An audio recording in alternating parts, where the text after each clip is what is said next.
हाँ तो दोस्तों करते हैं शुरुआत। वही अपनी कॉन्सेप्ट बूस्टर सीरीज के अंदर ही देखते हैं केमिकल बॉन्डिंग, और उसके अंदर हमें क्या पढ़ना है, ऑर्बिटल्स के बारे में। अब देखो ऑर्बिटल्स क्या चीज़ है। ऐसी जगह द रीजन अराउंड न्यूक्लियस जहाँ पे क्या है, where there is a maximum probability of finding an electrons. ठीक है, जहाँ पे इलेक्ट्रॉन को फाइंड करने की प्रोबेबिलिटी सबसे ज़्यादा है, मैक्सिमम है, उस जगह को, उस रीजन को हम क्या बोलते हैं, ऑर्बिटल बोलते हैं। ठीक है, चलिए थोड़ा सा लिख लेते हैं। ऐसी जगह जहाँ पर क्या है, maximum probability of finding an electron,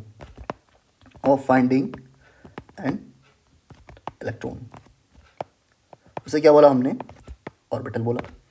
ठीक है, अब देखो कितने टाइप के ऑर्बिटल हमने आज तक देखे हुए हैं। एस ऑर्बिटल के बारे में हमने पढ़ा हुआ है, पी ऑर्बिटल के बारे में पढ़ा है, डी के बारे में पढ़ा है, एफ ऑर्बिटल्स के बारे में पढ़ा है। ये चार ऑर्बिटल्स हैं जिनके बारे में हमने पहले पढ़ा हुआ है। ठीक है, चलिए इन्हीं को देखते हैं। तो स्टार्ट करते हैं सबसे पहले एस ऑर्बिटल से। ठीक है, चलिए एस ऑर्बिटल।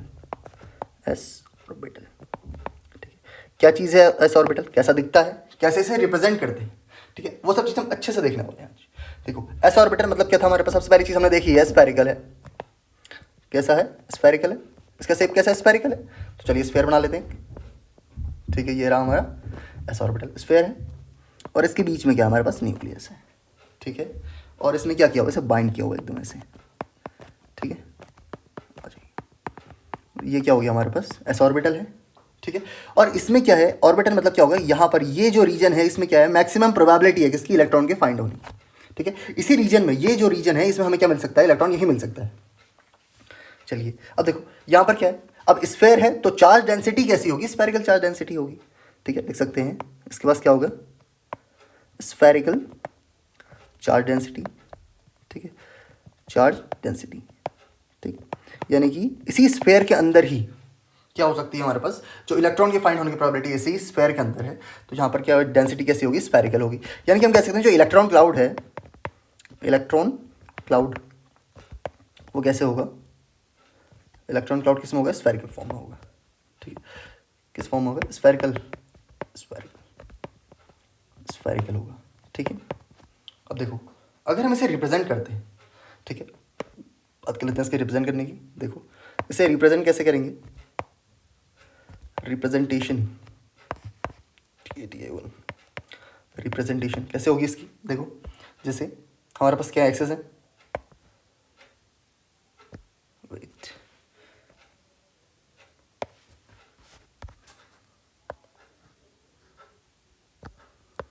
हमारे पास क्या होगी, 3 एक्सेस होगी। ठीक है, इसे हम एक्स एक्सेस बोलते हैं, इसे वाई बोल देते हैं, और इसे जेड बोल देते हैं। और इसके बीच में हमारे पास क्या हो गया, ये आ गया हमारे पास स्फेयर, और ये बीच में क्या हो गया, न्यूक्लियस हो गया। ठीक है, अब देखो ये कैसा है, हर जगह को सिमेट्रिकल है। अगर हम इसे एक्स एक्सेस के अलॉन्ग भी देखें या वाई एक्सेस के अलॉन्ग देखें तो ये कैसा है, सिमेट्रिकल है। तो कैसा हो गया, सिमेट्रिकल। ठीक है, एस ऑर्बिटल कैसा होगा, सिमेट्रिकल होगा। इसके पास क्या है, एक तो स्फेरिकल है, दूसरी बात सिमेट्रिकल है, और क्या होगा, जो स्फेरिकल चार्ज डेंसिटी कैसे है, पूरे through out the sphere distributed है। ठीक है, इलेक्ट्रॉन क्लाउड कहाँ डिस्ट्रीब्यूटेड है, पूरे स्फेयर में, स्फेरिकल चार्ज डेंसिटी। ठीक, बस इतनी सी बात है हमारे पास एस ऑर्बिटल की। अब बात कर लेते हैं पी ऑर्बिटल क्या चीज़ है। ठीक है, अब देखो पी ऑर्बिटल, ठीक है, पी ऑर्बिटल को हम क्या बोलते हैं, डम्बल से। इसका शेप कैसा है, डम्बल। ठीक है, आ जाओ शेप देख लेते हैं। डंबल मतलब क्या है, देखो बीच में हमारा न्यूक्लियस है, और उसके अराउंड ये और ये दूसरी लोब हो गई, ये क्या हो गया, डंबल शेप हो गया इसका। ठीक है, आ जाओ, इसे क्या बोला, पॉजिटिव लोब बोला, इसे नेगेटिव लोब बोला। ठीक है, ये दोनों चीज़ क्या है, लोब। ठीक है, दो क्या है इसके पास, लोब है। ठीक है, नंबर ऑफ लोब्स कितनी होगी, यहाँ पर 2 लोब्स होगी। ठीक है, किसमें, पी ऑर्बिटल में। आ जाइए, अब देखिए प्लस और नेगेटिव, इसका मतलब क्या है, चलिए इसे थोड़ा समझ लेते हैं। ठीक है, आ जाओ, ये क्या फेज है। ठीक, ये क्या फेज क्या है हमारे पास, एक प्लस फेज है और एक क्या नेगेटिव फेज है। ठीक है, अब ये फेज के वैसे कॉन्सेप्ट क्यों आया, कहाँ से आया। ठीक है, अब देखो इलेक्ट्रॉन हमने देखा है क्या होगा, न्यूक्लियस के अराउंड क्या इलेक्ट्रॉन है और वो रिवॉल्व कर रहा है। ठीक है, इलेक्ट्रॉन क्या कर रहा है, रिवॉल्व कर रहा है। और अगर इलेक्ट्रॉन है, हमने देखा था क्या, डी ब्रॉय ने बताया था, या डी ब्रॉगली जो साइंटिस्ट थे उन्होंने बताया था कि इलेक्ट्रॉन कैसे बिहेव कर सकता है, एज अ वेव भी कर सकता है और एज अ पार्टिकल भी बिहेव कर सकता है। ठीक है, और यहाँ पर हम जो बात कर रहे हैं फेज की, वो क्या शो करता है, इसका वेव नेचर। ठीक है, यानी कि अगर हमें इसे रिप्रेजेंट करना है तो हम इसे एज अ वेव शो कर सकते हैं। ठीक है, एज अ वेव इसे शो कर सकते हैं। ठीक है, ये चार्ज नहीं है, it is not the charge. ठीक है, ये चार्ज बिल्कुल भी नहीं, ये क्या फेज है, मतलब यानी कि किस डायरेक्शन में। चलिए देखिए, फिर इसको रिप्रेजेंट ही कर लेते हैं। ठीक, ये हो गया एक, ये हो गया। देखो अगर हम क्या होता है, ओरिजिन से ऐसी वेव बनती है। ठीक है, यानी कि जो वेरी फर्स्ट एम्पलीट्यूड है अगर वो पॉजिटिव डायरेक्शन में है, यानी कि ऊपर को क्या होती है हमारे पास पॉजिटिव होती है। ठीक है, और नीचे की साइड क्या होती है, नेगेटिव होती है। वैसे यहाँ पर भी है, ये वाली साइड क्या होगी पॉजिटिव, और जो डाउनवर्ड्स है उसे हम बोलते हैं नेगेटिव। ठीक है, अब देखो ये नेगेटिव फेज कैसी होगी। ठीक है, इसे हमने बोलते हैं पॉजिटिव फेज, पॉजिटिव फेज। ठीक है, और ये हमारी होगी नेगेटिव फेज, नेगेटिव फेज। अब देखो क्या समझ में आया पॉजिटिव फेज और नेगेटिव फेज से, इसका मतलब ये है तो वेरी फर्स्ट एम्पलीट्यूड है अगर जो वेव का, अगर वो पॉजिटिव डायरेक्शन में है, ये वाली डायरेक्शन में, तो इसे हमने क्या बोला है, पॉजिटिव फेज बोला है। अगर उसका ओरिजिन के बाद, ये जो ओरिजिन है, ओरिजिन के बाद से अगर जो वेरी फर्स्ट एम्पलीट्यूड है अगर वो निगेटिव डायरेक्शन में है, इस डायरेक्शन में है, तो इसका मतलब क्या होगा, नेगेटिव फेज है। ठीक है, बस इतना सा कंसेप्ट है फेज का। ठीक है, और ये क्यों आया, क्योंकि इसे हम रिप्रेजेंट कर सकते हैं as a wave function. Electron को कैसे रिप्रेजेंट कर सकते हैं, या ऑर्बिटल को कैसे रिप्रेजेंट कर सकते हैं, एज अ वेव फंक्शन के उसमें रिप्रेजेंट कर सकते हैं, एज अ वेव रिप्रेजेंट कर सकते हैं। ठीक है, और इसका फेज का मतलब यही है कि जो एम्पलीट्यूड से very first amplitude from the origin अगर वो पॉजिटिव डायरेक्शन में है तो उसे हमने क्या बोला, पॉजिटिव फेज बोला, और जो नेगेटिव डायरेक्शन में है तो उससे नेगेटिव फेज बोला। ठीक है, बस इतना सा कंसेप्ट है इसका। ठीक, चलिए कहाँ तक देख लिया था हमने। हाँ, अब इसकी बात कर लेते हैं रिप्रेजेंटेशन की। आ जाइए, रिप्रेजेंटेशन की बात कर लेते हैं, इसे रिप्रेजेंट कर लेते हैं। देखो हमारे पास कितनी एक्सेस है, 3 एक्सेस है। ये हो गया हमारे पास एक्स वाई जेड बना, चलो इसी से रिप्रेजेंट कर लेंगे। ठीक है, इससे कर लेते हैं कॉपी, ये हो गई और ये हो गई दूसरी। ठीक है, आ जाओ अब इसी में बना लेते हैं। हम क्या बनाते हैं अपने, चलो पहले नेमिंग कर लेते हैं। जैसे ये होगी एक्स तो इसे वाई कह लेते हैं, इसे वाई कह दिया तो इसे जेड कह लेते हैं, इसे जेड तो इसे एक्स कह लेते हैं।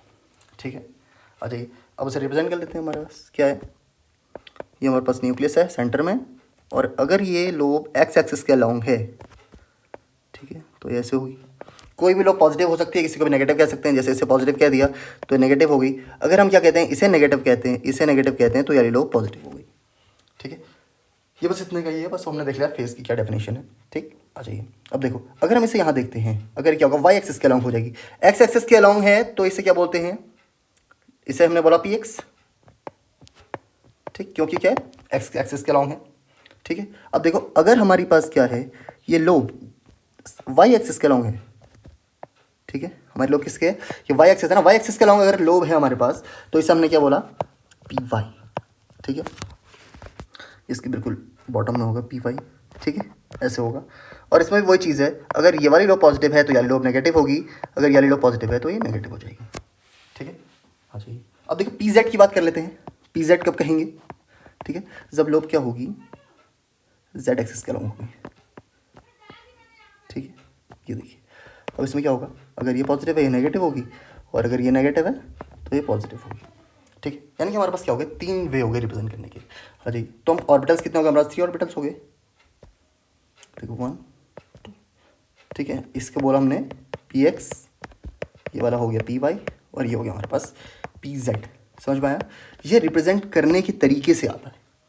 ठीक है, हमारे पास नेचर में कितने टाइप से हम इस ऑर्बिटल को रिप्रेजेंट कर सकते हैं। ठीक है, वो शो होगी।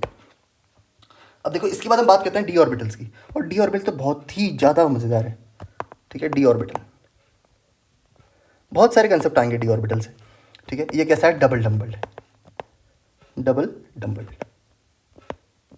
डबल डम्बल, इससे बहुत सारे बहुत ज़्यादा कंसेप्ट आएंगे, बहुत चीज़ें क्लियर होने वाली हैं। ठीक है, आ जाओ सबसे पहली बात कर लेते हैं डबल डम्बल की, कैसे बनेगा डबल डम्बल। ये हमारे पास क्या है, न्यूक्लियस है। ठीक है, ये एक लोब हो गई, ये दूसरी लोब हो गई। ठीक, ये तीसरी लोब हो गई, और ये होगी चौथी लोब, यानी कि नंबर ऑफ लोब्स कितनी होगी, 4 लोब्स। ठीक, अब देखो इसमें किस तरीके से फेज है, देखना। देखो क्या है, अगर ये पॉजिटिव फेज है तो इसके सामने वाला भी प्लस फेज में होगा, और अगर ये नेगेटिव फेज में है तो इसके सामने वाला भी नेगेटिव फेज में होगा। ये कुछ है इसका फेज रिप्रेजेंटेशन किसका, डी ऑर्बिटल का, यानी कि हम कह सकते हैं जो डबल डम्बल हमारा इसका शेप है। ठीक है, चलिए अब इसे भी नीचे देखते हैं कैसे हम रिप्रेजेंट कर सकते हैं। आ जाओ, रिप्रेजेंट करने के तरीके से ही बहुत मज़ेदार है। सबसे पहले बना लेते हैं वही एक्सेस। वेट,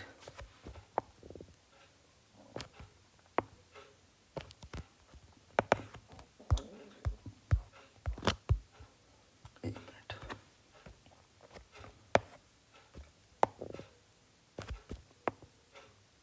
ये रहा, ठीक,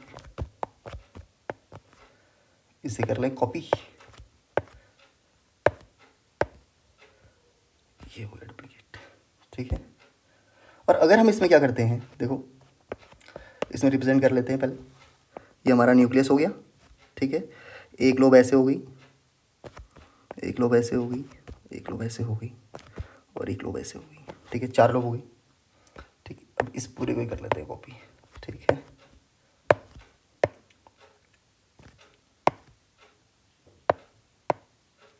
चलिए, ठीक। अब देखो ये अलोंग द एक्सिस है, तो इसे क्या बोलते हैं, एक्सियल रिप्रेजेंटेशन अलोंग एक्सिस, ठीक है। अलोंग किसके हैं, एक्सिस के हैं। देखो जैसे क्या हो गया हमारे पास, इसे एक्स एक्सिस बोल दिया, इसे वाई बोल दिया, एक्स वाई, ये वाई हो गई, ये जेड हो गई, और इसे एक्स और जेड कह दिया, ठीक है। अब देखो इसमें फेज भी बात कर लेते हैं फिर, ठीक है। अगर इसे हमने प्लस फेज में रखा है तो उसके सामने वाले प्लस फेज में होगा, ऊपर वाले नेगेटिव है तो नीचे वाला भी नेगेटिव होगा। ये पॉजिटिव फेज में है तो सामने वाला भी पॉजिटिव, ये नेगेटिव तो ये भी नेगेटिव।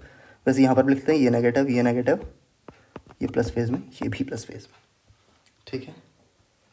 अब बात आती है इनकी नेमिंग की। देखो ये कहाँ पर है, एक्स एक्सिस में है, लेकिन एक्स में क्या है, 2 हैं, एक लेफ्ट एक राइट है, तो इसे लिखेंगे D X square minus negative phase में है तो माइनस वाई स्क्वायर, ठीक है। नेगेटिव साइन क्यों आया, क्योंकि नेगेटिव फेज में है, ठीक है। यहाँ पर क्या आएगा, देखो D Y square positive phase में है माइनस जेड स्क्वायर, ठीक है। और थर्ड वाला हमारे पास क्या हो गया है, D X square minus Z square, ठीक। ये कुछ इस तरीके से हमने इसकी नेमिंग कर दी है, ठीक है। ये हमारे पास क्या होगा, 3 वेज हो गए हैं, ठीक है। अब देखो इसके अलावा भी हमारे पास तरीके हैं। अगर हम क्या कर दें, इनको इन बिटवीन द एक्सेस रख दें, आ जाओ, हम क्या करते हैं, अगर इन बिटवीन द एक्सेस रख लेते हैं, ये हमारा पॉजिटिव न्यूक्लियस हो गया, ये इसकी एक लोब, ये इसकी दूसरी लोब, ये इसकी थर्ड लोब, और ये होगी इसकी 4 लोब, ठीक है। अब देखो इसे भी कॉपी कर लेते हैं, चलिए, ठीक। अब देखो ये कैसा रिप्रेजेंटेशन है, इन बिटवीन द प्लेन, ठीक है। इसे बोल सकते हैं हम इन बिटवीन द प्लेन, या बिटवीन द प्लेन लिख लेते हैं, बिटवीन द प्लेन, ठीक है। अब देखो इसे कैसे लिखेंगे, इसका भी वही चीज़ है, एक फेज प्लस में है तो सामने वाला प्लस में, ये नेगेटिव, ये भी नेगेटिव, ये प्लस में है तो ये भी प्लस में है, ये नेगेटिव, और यहाँ पर कलर चेंज कर लेते हैं। अगर ये हमारा प्लस में है, ये भी नेगेटिव है, तो ये नेगेटिव है तो ये पॉजिटिव है, ठीक है। चलिए अब देखो ये क्या है, एक्सेस डिफाइन कर लेते हैं इसकी, ये एक्स है, ये वाई है, अगर ये वाई है, ये जेड है, ये एक्स है, ये जेड है, ठीक हो गया। अब देखो इनकी नेमिंग कैसे होगी, बिटवीन द एक्सेस हैं तो डी एक्स वाई, ठीक है, ये हो गया डी वाई जेड, और ये हो गया डी जेड एक्स। समझ में आया, इतनी बात क्लियर हो गई, ठीक है। अब देखो यहाँ से हमें एक चीज़ पता चली कि हमारे पास तो जो डी ऑर्बिटल है उसे रिप्रेजेंट करने के हमारे पास कितने 6 नंबर ऑफ वेज हैं, लेकिन फिर भी हमारे पास अगर हम कभी रिप्रेजेंट करते हैं क्वांटम वाला तो उसमें क्या होता है, हमारे पास 5 ही होते हैं, 1 2 3 4 और 5।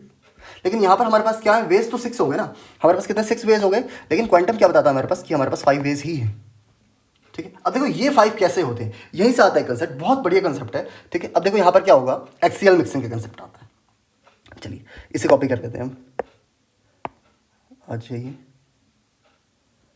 इसको कर लेते हैं यहाँ से डुप्लीकेट, चलिए इसे कर लेते हैं, फालतू की चीज़ कर लेते हैं इरेज, ये हो गया, इसे इरेज कर लेते हैं।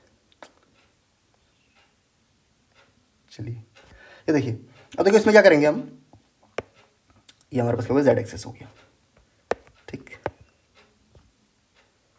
आ जाइए, अगर इन दोनों को हम प्लस करते हैं, ठीक है, यहाँ पर क्या होगी, मिक्सिंग होगी, क्या होगी, मिक्सिंग।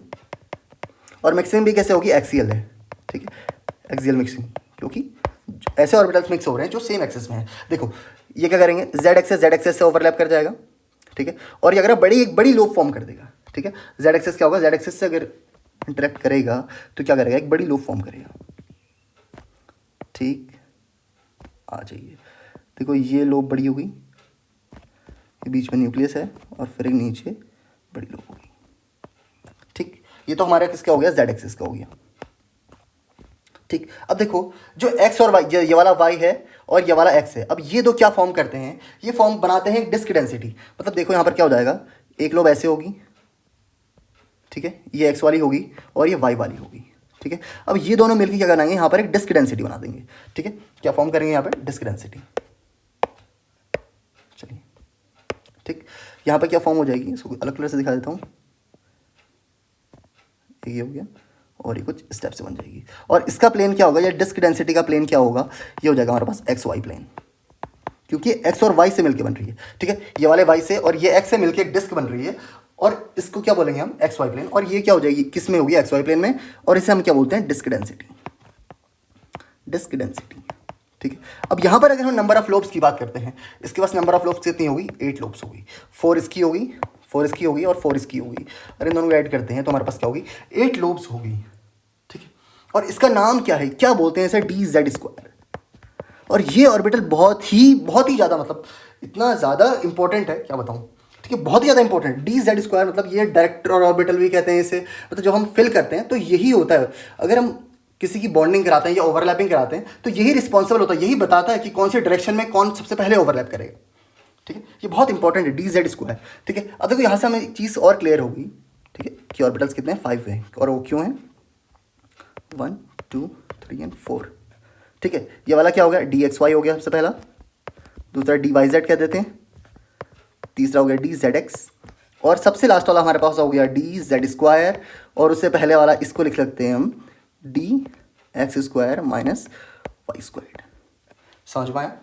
ठीक है, अब देखो जो ओवरलैपिंग हुई ये कैसी हुई, कंस्ट्रक्टिव ओवरलैप।